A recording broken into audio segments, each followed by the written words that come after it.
Hello everyone, आज ऐसे topic के ऊपर बात करेंगे अपन जो एग्जाम की दृष्टि से बहुत इंपॉर्टेंट है। और अपन रामसर साइट की बात करेंगे और रामसर समझौता कब हुआ था और कहाँ हुआ था, इन सब चीज़ों के बारे में अपन विस्तृत चर्चा करेंगे। और राजस्थान के अंदर हाल ही में एक और साइट शामिल की गई है। अब कुल मिला के राजस्थान में 5 रामसर साइट हो गई है। इन चीज़ों के बारे में अपन बात करते हैं। चलो आइए, राजस्थान की सभी आर्द्रभूमियाँ। रामसर कंजर्वेशन 1971, रामसर शहर ईरान में हुआ था 1971 के अंदर। और यह लागू कब हुआ था? 1975 में। और यह बात आती है फिर भारत इसमें कब शामिल हुआ था? भारत शामिल हुआ था 1982 के अंदर। और इसका मुख्य उद्देश्य क्या है? वेटलैंड्स का संरक्षण करना, पर्यावरण को बढ़ावा देना। और राजस्थान की पहली रामसर साइट कौन सी है? केवलादेवी नेशनल पार्क। राजस्थान की नवीनतम जो भी हाल में बताया था मिसलीसेड लेक है। अब कुल मिला के राजस्थान में कितनी हो गई? 5 हो गई। 5 साइट हो गई राजस्थान में। और इसकी थीम क्या है? इसकी थीम है हमारे साझा भविष्य के लिए आर्द्रभूमियों की रक्षा करना। अपन 5 साइट रामसर साइट के बारे में अपन विस्तृत बात करेंगे। पहली हो गई केवलादेव नेशनल पार्क जो भरतपुर में है। और यह शामिल हुई थी 1981 में। एकमात्र यूनेस्को वर्ल्ड हेरिटेज साइट भी है ये राजस्थान की। और इसके पहला इसका नाम था भरतपुर बर्ड सेंचुरी। प्रमुख पक्षी हो गए साइबेरियन क्रेन हो गया और पेंटेड स्ट्रोक हो गया।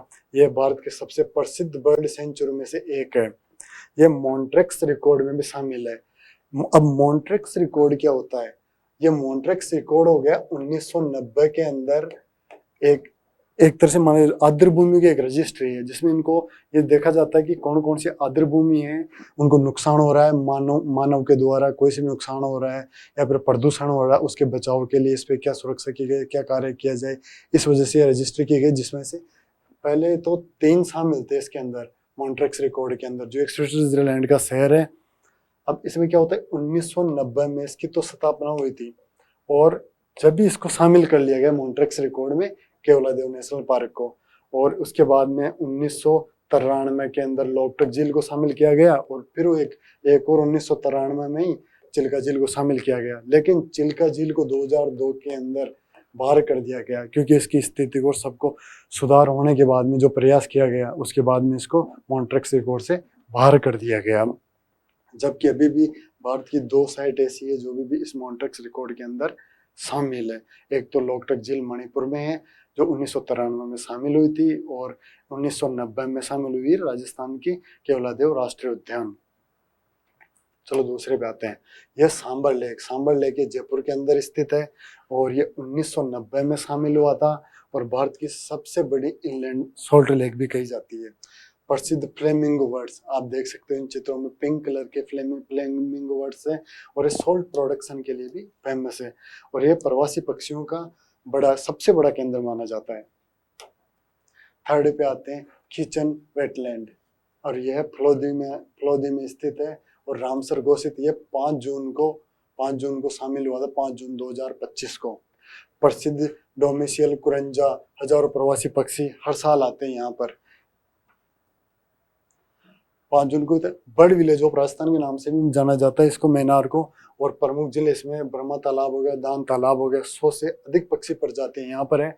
कम्युनिटी कंजर्वेशन का सबसे शानदार उदाहरण माना जाता है इसको। 5वीं बात है सिलीसेड लेक। ये राजस्थान के अलवर में स्थित है और रामसर घोषित हुआ था 12 दिसंबर को 2025 को।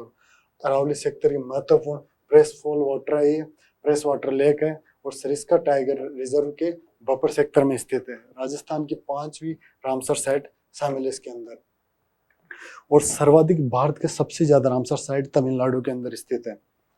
और राजस्थान के जो अधिसूचित किए गए हैं सबसे ज्यादा भीलवाड़ा के अंदर है, और उसके बाद में सबसे न्यूनतम है चूरू के अंदर है। टोटल 76। ये अपनी सारे रामसर साइट से रिलेटेड चीजें या सबसे इंपॉर्टेंट फैक्ट्स आपको बता दिए हैं। तो सारे के सारे अपने अपने थैंक यू।